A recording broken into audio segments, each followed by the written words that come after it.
Alors bonjour à toutes et à tous et bienvenue sur CoFounder. Donc dans cette nouvelle vidéo aujourd'hui, c'est une vidéo particulière puisque je suis en compagnie de Benjamin qui a lancé la Pedaler Box. Donc Benjamin, il a lancé sa box avec sa femme et aujourd'hui il en est à lancer sa deuxième box. Il grossit l'entreprise, là aujourd'hui on est dans ses bureaux à Lyon. Donc dans cette vidéo, on va vous raconter son histoire, son parcours, qu'est-ce qu'il a fait, comment il gère son business. On va tout vous dire dans cette vidéo. Salut Benjamin.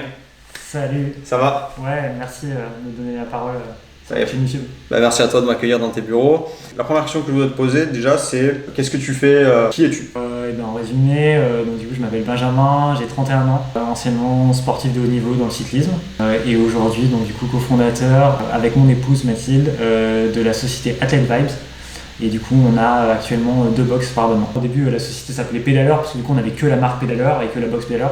Et du coup, avec le lancement début 2019 de notre seconde box Athlete Running Club, on a voulu uniformiser le nom de la société. Donc du coup, pour vraiment s'adresser à l'ensemble des sportifs d'endurance. Okay. Et du coup, cette société Athlete Vibes commercialise les deux box commerciales Athlete Running Club et Pedaler.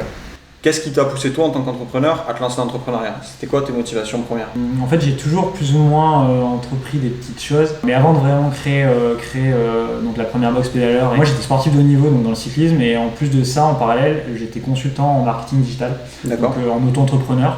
Donc du coup, je pense que j'avais mis un premier pied dans l'entrepreneuriat, même si c'était une entreprise en tant que freelance. Et du coup, j'avais envie de construire quelque chose d'un petit peu plus cossu, un peu plus structuré. D'accord. Et du coup, je pense que c'est pour ça qu'on s'est lancé dans Pedaler. Donc toi, tu as lancé avec ta femme et vous avez lancé ça ensemble, ça a plutôt bien fonctionné, il n'y a pas eu de problème à ce niveau-là, le fait que vous soyez c'est vrai que non, nous on avait déjà réfléchi à notre projet depuis un certain temps. Ça fait déjà un certain temps aussi qu'on vivait ensemble. Du coup, c'est aussi une aventure familiale. Je pense que ça ne conviendrait pas forcément à tous les couples, mais vu que nous on a réfléchi au projet ensemble dès la conception, puis on a des tempéraments qui vont très bien, je pense, pour entreprendre. On est assez transparent entre nous, on échange beaucoup, ce qui permet en fait de, on va dire, désinhiber le moindre conflit si un conflit devait survenir. C'est bien au final que moi tu as facilement trouvé ton associé, c'est bien. Alors on n'est pas toujours obligé d'avoir un associé, hein, d'accord. Non, clairement. Voilà, on peut se lancer seul, il y a plein d'entrepreneurs qui se lancent seuls. Moi je me suis associé avec un ami, c'était une décision personnelle, c'est juste que on avait envie de faire ça à deux. Toi c'était pareil, je pense que c'est parce que vous êtes tous les deux passionnés, vous avez eu envie de faire ça. C'est le projet en fait qui nous a amené à nous associer, et pas forcément, on n'avait pas forcément l'ambition à la base de créer une entreprise et de s'associer forcément, c'était plus l'opportunité qui s'est présentée devant nous et ça a bien matché direct, on était vraiment emballé par le projet et c'est ce qui fait que ça fonctionne plutôt bien. Génial, c'est top. Donc Pedaler Box, c'est une box pour les cyclistes. Donc explique-nous un peu le concept, qu'est-ce que c'est une box de cycliste, qu'est-ce qu'on reçoit tous les mois dans une box de cycliste? Alors, Pedaler, c'est donc tous les 2 mois une sélection de 5 à 8 produits pour la pratique du vélo. À l'intérieur, on va retrouver une sélection de produits de qualité et utiles. Ça peut être par exemple des petits accessoires textiles, de la nutrition sportive, des produits d'entretien, des produits de soins aussi pour le coureur, et après tous les petits accessoires qu'on va pouvoir retrouver pour la pratique du vélo. D'accord, ok. Donc là, tu as lancé, donc avec la même société, tu viens de lancer une deuxième box, donc qui est la Running Box. C'est ça? Athlete Running Club. Athlete Running Club. Ouais. Voilà, donc ça c'est une box de running. Ouais. Donc est-ce que tu peux nous parler un peu de cette box également? C'est le même concept, on est resté sur un rythme bimestriel, donc une box tous les 2 mois. Okay. À l'intérieur, toujours pareil, 5 à 8 produits, utiles et de qualité. C'est vraiment notre premier critère dans le choix des produits, c'est vraiment des produits qui vont accompagner le sportif dans sa pratique, donc, que ce soit sur le vélo ou sur le running. Alors toi, qu'est-ce qui t'a poussé à te lancer dans les box par abonnement? Pourquoi le concept des box? C'est quoi qui t'a plu dans ce business-là? On trouvait que c'était un formidable moyen de partager nos connaissances qu'on avait sur un marché. Du coup, nous, on connaissait très bien le marché du vélo et du sport en général. Il n'y avait pas d'acteurs qui étaient positionnés sur le marché du cyclisme. Et du coup, avec notre expertise et nos connaissances, on s'est dit, c'est une super idée, allons-y, créons une box vélo. Et c'était vraiment un peu le projet passion au début, c'est-à-dire partager notre passion avec le plus grand nombre d'abonnés via la box. C'était vraiment l'idée de départ. Ok, super. Donc en fait, au final, tu avais des compétences déjà toi dans le marketing digital. Et en fait, tu as vu une opportunité en fait, sur le marché des box puisque tu as trouvé un positionnement en fait, qui n'était pas encore pris sur le cyclisme. Et comme c'est une thématique qui te passionne, du coup tu es allé à fond là-dedans, tu as lancé ta box. Ouais, c'est exactement ça. C'était vraiment peut-être une opportunité en fait, qui s'est présentée devant nous et qu'on a su saisir à ce moment-là. Ok, et donc Bah non, justement, bah aujourd'hui, bah, Pédaleur, c'est un succès. Aujourd'hui, tu as 2 employés. On a une employée, Une employée. Jeanne, qui est arrivée en début d'année et du coup on a prévu une deuxième embauche courant 2020. Ouais. D'accord, tu attends d'embaucher une autre personne. Ouais, donc on serait 4 permanents courant 2020. Ouais.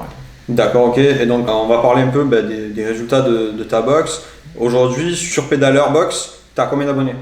Alors, Pédaleur, au mois de janvier 2020, ça va être 1200 box qui vont être expédiées. 1200 box, ouais, c'est un beau chiffre. Et sur Athlete Running Club, du coup, qui est beaucoup plus récent, on connaît plutôt un beau succès depuis notre lancement, parce que du coup, sur la prochaine box qui sera en février, ça va être un peu plus de 800 box qui vont partir. 800 box, et donc celle-là, tu l'as lancée quand? On a lancé donc Athlete Running Club au mois de mars 2019. Au mois de mars 2019, donc ça fait même pas un an en fait. Ça fait 10 mois, ouais. 10 mois. Ça fait 10 mois, 800 abonnés en 10 mois, c'est pas mal, c'est un beau chiffre. Ouais, on est super agréablement surpris par nos résultats. On a de super retours de nos abonnés aussi.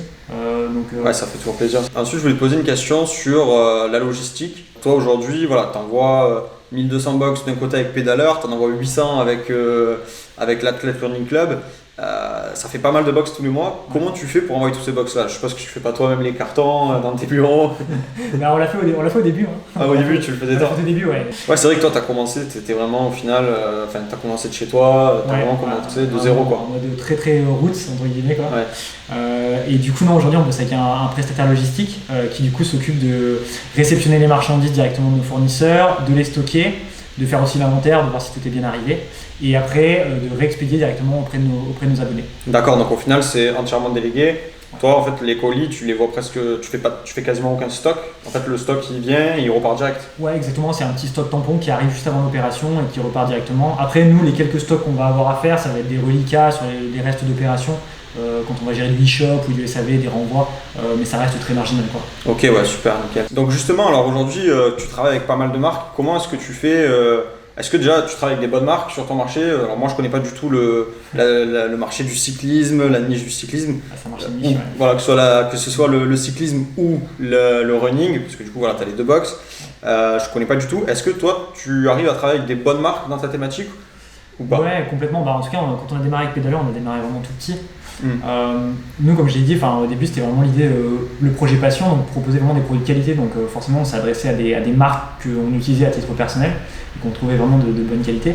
Donc ouais, on a travaillé avec des super marques sur le marché du vélo, et sur le running c'est pareil, on sélectionne vraiment les marques. Après on n'est pas vraiment fermé en fait, on travaille avec des grosses marques qui sont bien implantées, qui sont très connues et reconnues. Mais on a aussi plein de petites marques avec qui on peut bosser et qui proposent des nouveautés et qui sont assez disruptives sur leur marché. Donc on a vraiment un mix des deux, quoi. Aujourd'hui, en tout, on a à peu près 80 marques avec qui on a travaillé depuis 4 ans. Donc c'est plutôt bien, ouais. On fait un bon mix des deux. Ouais. Par exemple, est-ce que tu peux nous donner des exemples de marques avec lesquelles tu as déjà travaillé? Ouais. Je pense en vélo, on travaille par exemple avec la marque Scott, qui est un manufacturier ultra connu dans le monde du vélo. Okay. Sur le côté course à pied, on travaille avec BV Sport notamment. Après, on a aussi des marques qui sont présentes sur les deux marchés, c'est-à-dire qu'ils vont cibler à la fois les cyclistes et les coureurs à pied. Donc là, pour nous, c'est intéressant parce qu'on va pouvoir créer des partenariats sur les deux box et créer une vraie relation de travail avec ces marques, quoi. D'accord, super.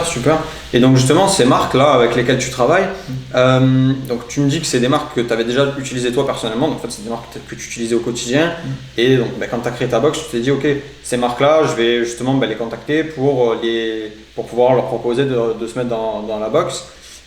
Comment est-ce que tu rentres en contact avec les marques? Comment ça se passe en fait, voilà, quand toi tu as une marque avec laquelle tu veux travailler, qu'est-ce que tu fais? C'est assez varié, mais je dirais que c'est assez conventionnel. On passe beaucoup par l'email, assez facilement. Email, on essaie de trouver les bonnes personnes.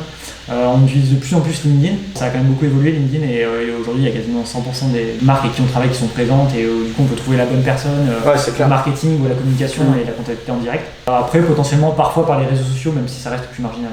D'accord, ok. Donc plutôt, toi c'était plutôt sur l'approche professionnelle, email, LinkedIn. Ouais. Ok, ouais. Ouais, nous on se présente vraiment comme un partenaire marketing, donc du coup on essaie d'avoir une approche la plus professionnelle possible avec les marques. Et je pense que l'approche marche plutôt bien parce que du coup les marques avec qui on travaille, on arrive à nouer des belles relations et retravailler avec elles sur le long terme. Donc je pense que c'est intéressant parce que le plus dur c'est de démarcher la première fois, quoi. Donc je me posais la question, toi ta cible au final, tu sais quoi? C'est vraiment des passionnés en fait, c'est des gens qui sont passionnés donc que ce soit donc pour ta box de cyclisme, soit par le cyclisme, soit par le running, c'est ça? Ouais, complètement. Nous c'est des vrais mordus de sport en général. Donc on a sur la partie vélo et pédaleur, on s'adresse donc à tous les cyclistes mais qui pratiquent avec une perspective vraiment loisir. On sait qu'en moyenne, on a 90% de nos abonnés qui font plus de 1000 km par an. Donc c'est déjà des gens qui roulent, on va dire pas quotidiennement, mais qui roulent au moins une fois par semaine et qui font des sorties entre 50 et 100 km, donc c'est des sportifs. Ouais. Ok, ouais, d'accord. Et justement, ces clients-là, comment est-ce que tu les atteins? Comment est-ce que tu fais pour obtenir de nouveaux abonnés en fait, pour ta box? C'est quoi ta stratégie? Tu es entièrement en digital, c'est ça? Donc comment tu vas chercher tes clients? Alors nous, en fait, on voit un petit peu plus loin que le côté uniquement box. On voit vraiment sur le côté pédaleur Athlète Running Club, c'est plus que des box, ce sont vraiment des marques et des communautés aussi qu'on a réussi à faire des retours. Donc on a forcément une grosse stratégie sur les réseaux sociaux, on essaie d'animer cette communauté, de lui apporter du contenu aussi. Parce que nous, notre vocation, c'est vraiment d'accompagner les sportifs dans leur pratique. Donc du coup, ça passe par l'accompagnement digital aussi. Donc beaucoup de réseaux sociaux, que ce soit Facebook, Twitter ou Instagram pour les plus connus. On a aussi le réseau social Strava, qui est un réseau social dédié aux sportifs. D'accord, ok. Qui du coup on utilise beaucoup parce que du coup c'est vraiment sur notre niche. Ok, ouais. Et ça, c'est un système d'ads, c'est-à-dire tu payes pour faire de la publicité sur ces plateformes? Pour ce que je viens de citer, c'est vraiment de la création de contenu, donc c'est-à-dire des articles de blog ou des posts inspirants et motivants pour motiver la communauté. Okay, ouais. Après, on a aussi le côté ads, du coup, notamment sur Facebook, où on va passer du budget pour faire de l'acquisition de nouveaux abonnés, de nouveaux clients. Ouais. Ok, d'accord. Donc là, toi, au final, ce que tu fais, c'est surtout tu te concentres. Toi, ta préoccupation première dans ton business, c'est en fait de te concentrer sur créer du contenu, alimenter ta page, que ce soit sur Instagram, sur Facebook ou sur ce réseau social justement spécialisé dans le sport. Créer de la valeur pour les gens qui nous suivent, donc du coup par les réseaux sociaux, en faisant des contenus. Et on a aussi la partie que j'ai pas du tout citée, qui reste un petit peu marginale, mais qui est quand même importante pour nous, c'est-à-dire à la rencontre de nos abonnés. Ouais. Ça passe par des événements de masse, où on va participer, par exemple, on a participé au Marathon de Paris, on avait un stand sur le Marathon de Paris. D'accord. Ou à l'étape du Tour en vélo. C'est bien, je pense que justement c'est important. Déjà, je pense que c'est quelque chose qui est quand même propre à la niche du sport. En général, il y a beaucoup d'événementiel qui se fait là-dedans et ça permet aussi de se différencier des autres entrepreneurs qui sont toujours chez eux. Comme ça, et là, le fait d'être présent sur des événements sympas comme ça et tout, ça permet justement de créer du contenu, etc. Je trouve que c'est une belle initiative. Ouais. Ok, donc toi, en fait, au final, si je comprends un peu ta stratégie, c'est du fait que tu as créé une société donc maintenant qui s'appelle Athlete Vibes et qui englobe justement ta box, mais aussi qui fait aussi shop, etc. Donc sur le running et sur le cyclisme. Au final, tu as un peu une stratégie où tu veux intégrer vraiment le marché du sport, quoi. Ouais. Tu vas vraiment au-delà de la boxe, quoi, c'est ça? Ouais, complètement. Nous, notre volonté, c'est de se positionner en tant qu'acteur majeur sur le sport d'endurance. Du coup, aujourd'hui, on fonctionne avec nos deux box, mais on essaie d'avoir une vision un peu plus à long terme, de dire, ok, il y a la boxe aujourd'hui, mais qu'est-ce qu'on va faire demain? D'accord, ouais. Super, c'est une belle vision. Justement, j'allais te poser la question, justement, c'est quoi un peu ton ambition ta vision pour le groupe Athlete Vibes? On va parler des deux box en même temps. C'est quoi ton ambition à court moyen terme pour les prochaines années là, l'objectif déjà c'est aujourd'hui on a encore une belle marge de manœuvre je pense sur le développement de notre offre de box, proposer peut-être un autre service, en tout cas une autre offre, donc ça on travaille là-dessus. Après sinon au-delà de ça c'est vraiment réussir à créer des marques fortes en fait. J'ai dressé une communauté autour de ces marques assez interactives avec lesquelles on va pouvoir agir et qui nous suivront en fait à la suite, quoi. Donc ça peut développer nos propres produits aussi pour plus tard qu'on distribuerait pas forcément sur le système de box mais peut-être sur une partie e-shop. En fait il y a plein d'opportunités qu'on peut réaliser maintenant, à nous de les saisir et de faire un peu le tri dans tout ce qui est... Ouais, je suis totalement d'accord avec ce que tu dis justement. En fait c'est d'ailleurs un peu une stratégie qui est suivie par la grande majorité des entrepreneurs qui lancent des box. C'est-à-dire qu'en fait la box la plupart du temps c'est une opportunité qui a permis d'intégrer un marché. Et après, quand on développe la box, quand on a bien développé sa box, on va pouvoir derrière justement se concentrer sur développer des marques fortes, créer des shops, créer ses propres produits et vraiment développer ça en un business qui va plus loin que la box et qui se développe vraiment sur le marché qu'on a intégré, quoi. Alors, est-ce que tu as un conseil que tu pourrais donner aux personnes qui nous regardent aujourd'hui, qui veulent se lancer en entrepreneuriat, qui veulent créer leur business, que ce soit une box ou autre, qui commencent, qui débutent et qui ne savent pas forcément comment faire? Qu'est-ce que toi tu leur dirais, qu'est-ce que toi tu leur conseillerais à ces gens-là? Alors, du coup, ça va donner deux conseils. Le premier, c'est vraiment de se faire accompagner, de ne pas rester seul dans son coin. Ça, c'est hyper important dans la phase de développement. Et du coup, le deuxième conseil que je vais donner, c'est vraiment être déterminé et croire en soi, parce que du coup, entreprendre, c'est une belle aventure. C'est vraiment enrichissant au quotidien de se lever et de travailler pour soi sur un projet auquel on croit. Donc du coup, croyez en vous et puis osez vous lancer, quoi. Ouais, donc au final, se faire accompagner et aller jusqu'au bout, croire en soi. Exactement. Ouais. Ok, écoute, super, merci beaucoup Benjamin pour ces super conseils. Merci pour ton retour d'expérience, merci pour cette interview. Voilà, j'espère que cette vidéo vous a plu. Si c'est le cas, n'hésitez pas à mettre un gros pouce bleu sur la vidéo, ça nous permet de savoir si ce type de vidéo vous plaît, ça va nous encourager à en faire d'autres. Également, abonnez-vous à la chaîne si ce n'est pas encore fait pour recevoir nos prochaines vidéos. Et puis, je vous dis donc à très bientôt sur la chaîne Co-Runner. Merci encore Benjamin. À bientôt Gabriel. Merci. À très bientôt. Ciao. Ciao.